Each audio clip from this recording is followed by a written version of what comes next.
Hello everyone. तो मैं हूँ पाखी and I am an agriculture student और बीइंग एन एग्रीकल्चर स्टूडेंट मुझे इन्वायरमेंट से बहुत लगाव है। और आपको पता है कि आजकल क्या मैटर चल रहा है, तो मैं उसी मैटर पे जो सीरियस मैटर पे डिस्कस करने वाली हूँ अरावली हिल्स के ऊपर। जो मतलब आजकल गवर्नमेंट ने एक्शन लिया कि उन्हें उन पहाड़ियों को काट दिया जाए। तो जो सबसे ज़्यादा इम्पोर्टेंट रोल प्ले करती हैं, दिल्ली का पोल्यूशन भी कंट्रोल करती हैं, जो एक प्योर प्योर हवा क्वालिटी वाली एयर जो वो प्रोवाइड करती हैं दिल्ली के लोगों को, राजस्थान को और हरियाणा को। और ये हरियाणा और राजस्थान के बीच में पड़ता है। तो अगर इन हिल्स को जस्ट फॉर कि मतलब उसके लिए काट दिया जाएगा, इंडस्ट्रीज को लाने के लिए है, उन उन चीज़ों का खनन करने के लिए, सो उन पहाड़ियों को काटने वाले हैं। क्यों कर रहे हैं ऐसा? क्योंकि वो क्यों नहीं देख पा रहे हैं कि आगे आने वाली जनरेशन कैसे सरवाइव करेंगे। ऑलरेडी दिल्ली में इतना ज़्यादा पॉल्यूशन डे बाय डे बढ़ रहा है and world most polluted capital जो है वो दिल्ली है इस टाइम पे। और ये सबसे ज़्यादा डिस्कशन वर्ल्ड वाइड पे डिस्कशन इसके ऊपर हो रहा है। अगर अरावली हिल्स को वैसे भी वो मतलब एक एक शील्ड की तरह काम करती हैं, जो गर्म हवाओं को रोकती हैं, उसकी वजह से राजस्थान में मानसून भी आता है उसकी वजह से ही। सो मतलब इतना इम्पोर्टेंट रोल प्ले करती हैं, ग्रीनरी इतनी ज़्यादा है वहाँ पे। और बायोडाइवर्सिटी है वहाँ पे, बहुत सारे टाइगर्स भी हैं। और पानी जो राजस्थान का पानी है वो सारा कवर करता है अरावली हिल्स। तो अगर उसको ही ख़त्म कर देंगे जस्ट फॉर इंडस्ट्रियलाइजेशन के लिए, तो कैसे आगे वाली आने वाली जनरेशन जो वो सरवाइव कर पाएंगी। मैं हिमाचल से हूँ और मैं पहाड़ों की वैल्यू बहुत अच्छे से जानती हूँ। और हिमाचल में भी ऐसा कुछ चल रहा है आजकल कि यहाँ की गवर्नमेंट ने भी डिसाइड करा है कि पहले था कि मतलब सिर्फ हिमाचल में जो रहता है वही, बाहर के लोग जो हैं वो यहाँ पे लैंड नहीं खरीद सकते हैं। ठीक है, जो हिमाचल के लोग हैं वही यहाँ पे घर बना सकते हैं, कुछ कर सकते हैं। या फिर किसी लड़के की, अगर कोई लड़का किसी या हिमाचल की लड़की से शादी करता है, या फिर यहाँ की लड़की किसी लड़के से शादी करती है, तो जो सिर्फ यहाँ का ही डोमिसाइल होना चाहिए हिमाचल का, उसी को ही ये लैंड मिल सकता है। बट अब यहाँ की गवर्नमेंट ने भी कुछ कर दिया है, आई थिंक, पता नहीं उन्होंने वो धारा है कोई, वो हटा दी है। तो वो कोई भी इंडस्ट्री वाला आके यहाँ पे लैंड खरीद सकता है और अपनी इंडस्ट्रीज लगा सकता है। तो ये बहुत ही मतलब गंभीर विषय बोल सकते हैं कि आने वाले टाइम में हिमाचल के लिए भी बहुत ज़्यादा ये सोचने की ज़रूरत है कि क्या हो रहा है। हमें पता भी नहीं चल रहा, जो आम जनता है उसे कुछ पता भी नहीं चलता। गवर्नमेंट अपने अपने सर्वाइवल के लिए, है ना, और अपने सिर्फ माइनिंग के लिए, खनन के लिए, पैसा कमाने के लिए इंडस्ट्रीज वाले अपनी इंडस्ट्रीज लगाएंगे, ये पहाड़ों को काटेंगे। और सफ़र कौन करेगा? हम जैसे आम जनता।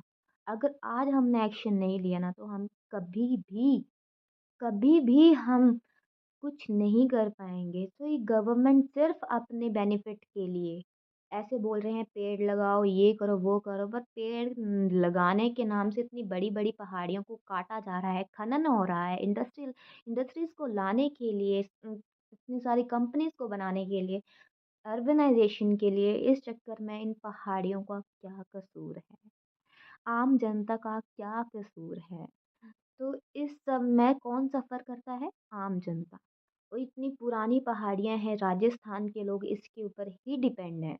यहाँ की जो गर्म हवाएं हैं वो रोकता है, ग्रीनरी सब कुछ, जो भी मतलब यहाँ के कई बार घूमने भी आते हैं, बहुत ही सुंदर जगह है।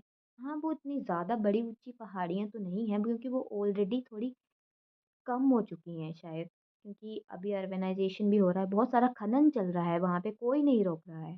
और अभी गवर्नमेंट का क्या ये आ रहा है कि उन जो 100 मीटर से ऊपर पहाड़ियाँ हैं उनको ही पहाड़ी माना जाएगा, और जो 100 मीटर से नीचे वाली जो पहाड़ी है उसे काट दिया जाएगा। ऐसे तो सबसे ज्यादा छोटी छोटी पहाड़ियाँ तो इतनी सारी हैं, और उन सबको काट देंगे तो फिर क्या बचेगा? फिर तो कुछ भी नहीं बचेगा ना।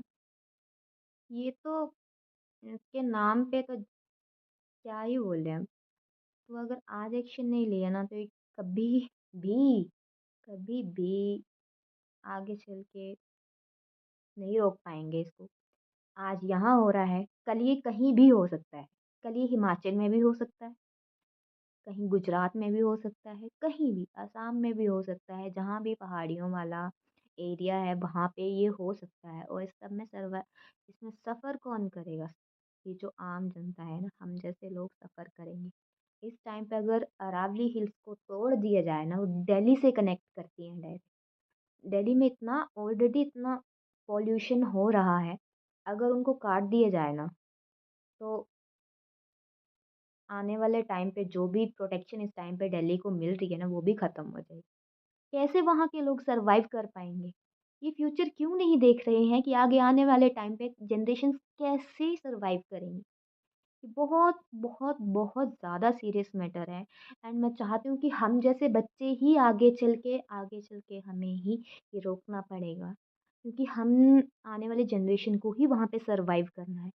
अगर आज आज हम एक एक साथ नहीं हुए ना, एकजुट नहीं हुए तो हम ये कभी नहीं रोक पाएँगे। कल ये वहाँ पे हो रहा है, पहले वैसे ही सेम चीज़ धनबाद में हो रही है।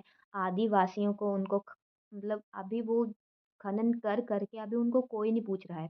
पैसे कमाने वालों ने पैसे कमाए, खनन किया, सब कुछ किया, अपनी इंडस्ट्रीज़ लगाए, सब कुछ किया और सफ़र कौन कर रहा है? वो आदिवासी लोग, जो धनबाद में है इस टाइम।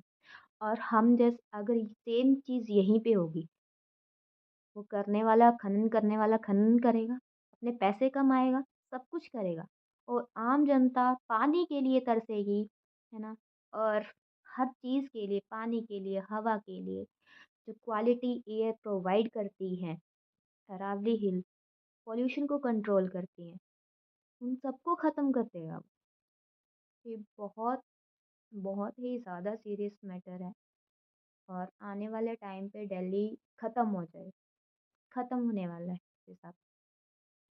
गवर्नमेंट क्या ले रही है एक्शन क्या कर रही है अगर वो हमारी बायोडाइवर्सिटी को ही कंजर्व नहीं कर सकती हमारे एनवायरनमेंट को नहीं बचा सकती तो ऐसे गवर्नमेंट का क्या करें हम क्या